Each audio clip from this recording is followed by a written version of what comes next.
مقرر کر کے لکھ رکھا ہے، اور جو شخص دنیا میں اپنے اعمال کا بدلہ چاہے اس کو ہم یہیں بدلہ دے دیں گے، اور جو آخرت میں طالب ثواب ہو اس کو وہاں اجر عطا کریں گے، اور ہم شکر گزاروں کو عنقریب بہت اچھا صلہ دیں گے۔ اور بہت سے نبی ہوئے ہیں جن کے ساتھ ہو کر اکثر اہل اللہ دشمنوں سے لڑے ہیں، تو جو مصیبتیں ان پر اللہ کی راہ میں واقع ہوئیں ان کے سبب انہوں نے نہ تو ہمت ہاری اور نہ بزدلی کی، نہ کافروں سے دبے، اور اللہ استقلال رکھنے والوں کو دوست رکھتا ہے۔ اور اس حالت میں ان کے منہ سے کوئی بات نکلتی تو یہی کہ اے پروردگار، ہمارے گناہ اور زیادتیاں جو ہم اپنے کاموں میں کرتے رہے ہیں معاف فرما، اور ہم کو ثابت قدم رکھ اور کافروں پر فتح عنایت کر۔ تو اللہ نے ان کو دنیا میں بھی بدلہ دیا اور آخرت میں بھی بہت اچھا بدلہ دے گا، اور اللہ نیکوکاروں کو دوست رکھتا ہے۔ مومنو، اگر تم کافروں کا کہا مان لوگے تو وہ تم کو الٹے پاؤں پھیر کر مرتد کر دیں گے، پھر تم بڑے خسارے میں پڑ جاؤ گے۔ یہ تمہارے مددگار نہیں ہیں بلکہ اللہ تمہارا مددگار ہے، اور وہ سب سے بہتر مددگار ہے۔ ہم عنقریب کافروں کے دلوں میں رعب بٹھا دیں گے، کیونکہ یہ اللہ کے ساتھ شرک کرتے ہیں جس کی اس نے کوئی بھی دلیل نازل نہیں کی، اور ان کا ٹھکانہ دوزخ ہے، وہ ظالموں کا بہت برا ٹھکانہ ہے۔ اور اللہ نے تم سے اپنا وعدہ سچا کر دیا، یعنی اس وقت جب کہ تم کافروں کو اس کے حکم سے قتل کر رہے تھے، یہاں تک کہ جو تم چاہتے تھے اللہ نے تم کو دکھا دیا۔ اس کے بعد تم نے ہمت ہار دی اور پیغمبر کے حکم کی تعمیل میں جھگڑا کرنے لگے، اور تم نے اس کی نافرمانی کی۔ بعض تو تم میں سے دنیا کے طلبگار تھے اور بعض آخرت کے طالب۔ اس وقت اللہ نے تم کو ان کے سامنے سے ہٹا دیا تاکہ تمہاری آزمائش کرے، اور اس نے تمہارا قصور معاف کر دیا، اور اللہ مومنوں پر بڑا فضل کرنے والا ہے۔ وہ وقت بھی یاد کرنے کے لائق ہے جب تم لوگ دور بھاگے جاتے تھے اور کسی کو پیچھے پھر کر نہیں دیکھتے تھے، اور رسول اللہ صلی اللہ علیہ وآلہ وسلم تم کو تمہارے پیچھے کھڑے بلا رہے تھے، تو اللہ نے تم کو غم پر غم پہنچایا تاکہ جو چیز تمہارے ہاتھ سے جاتی رہی یا جو مصیبت تم پر واقع ہوئی ہے اس سے تم غمگین نہ ہو، اور اللہ تمہارے سب اعمال سے خبردار ہے۔ پھر اللہ نے اس پریشانی کے بعد تم پر تسلی نازل فرمائی، یعنی نیند، کہ تم میں سے ایک جماعت پر طاری ہو گئی، اور کچھ لوگ جن کو جان کے لالے پڑ رہے تھے اللہ کے بارے میں ناحق ایام کفر کے سے گمان کرتے تھے، اور کہتے تھے بھلا ہمارے اختیار کی کچھ بات ہے؟ تم کہہ دو کہ بے شک سب باتیں اللہ ہی کے اختیار میں ہیں۔ یہ لوگ بہت سی باتیں دلوں میں مخفی رکھتے ہیں جو تم پر ظاہر نہیں کرتے تھے۔ کہتے تھے کہ ہمارے بس کی بات ہوتی تو ہم یہاں قتل ہی نہ کیے جاتے۔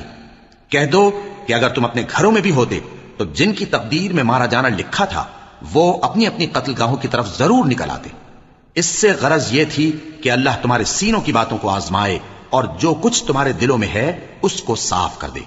اور اللہ دلوں کی باتوں سے خوب واقف ہے۔ جو لوگ تم میں سے احد کے دن جبکہ مومنوں اور کافروں کی دو جماعتیں ایک دوسرے سے گتھ گئیں جنگ سے بھاگ گئے تو ان کے بعض افعال کے سبب شیطان نے ان کو پھسلا دیا تھا، اور یقیناً اللہ نے ان کا قصور معاف کر دیا۔ بے شک اللہ بخشنے والا ہے، بردبار ہے۔ مومنوں، ان لوگوں جیسے نہ ہونا جو کفر کرتے ہیں، اور ان کے مسلمان بھائی جب اللہ کی راہ میں سفر کریں اور مر جائیں یا جہاد کو نکلیں اور مارے جائیں تو ان کی نسبت کہتے ہیں کہ اگر وہ ہمارے پاس رہتے تو نہ مرتے اور نہ مارے جاتے۔ یہ اس لیے کہ اللہ ان لوگوں کے دلوں میں افسوس پیدا کر دے،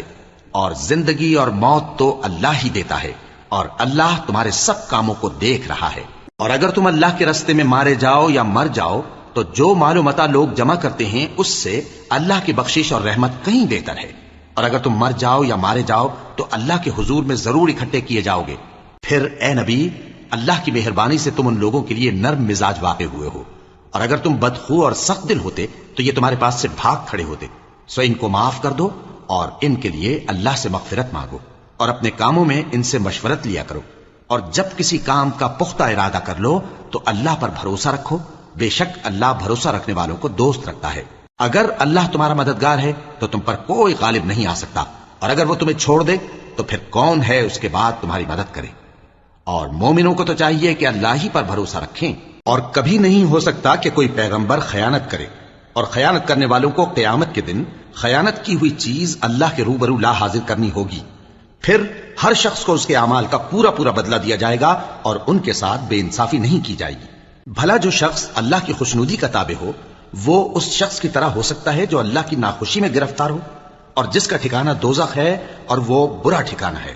سب لوگوں کے اللہ کے ہاں مختلف درجے ہیں، اور اللہ ان کے سب اعمال دیکھ رہا ہے۔ اللہ نے مومنوں پر یقیناً احسان کیا ہے کہ ان میں انہی میں سے ایک پیغمبر بھیجے جو ان کو اللہ کی آیتیں پڑھ پڑھ کر سناتے اور ان کو پاک کرتے اور انہیں کتاب و حکمت کی تعلیم دیتے ہیں، اور پہلے تو یہ لوگ کھلی گمراہی میں تھے۔ بھلا یہ کیا بات ہے کہ جب احد کے دن کفار کے ہاتھ سے تم پر مصیبت واقع ہوئی، حالانکہ جنگ بدر میں اس سے دگنی مصیبت تمہارے ہاتھ سے ان پر پڑ چکی ہے، تو تم کہنے لگے کہ یہ آفت ہم پر کہاں سے آ پڑی؟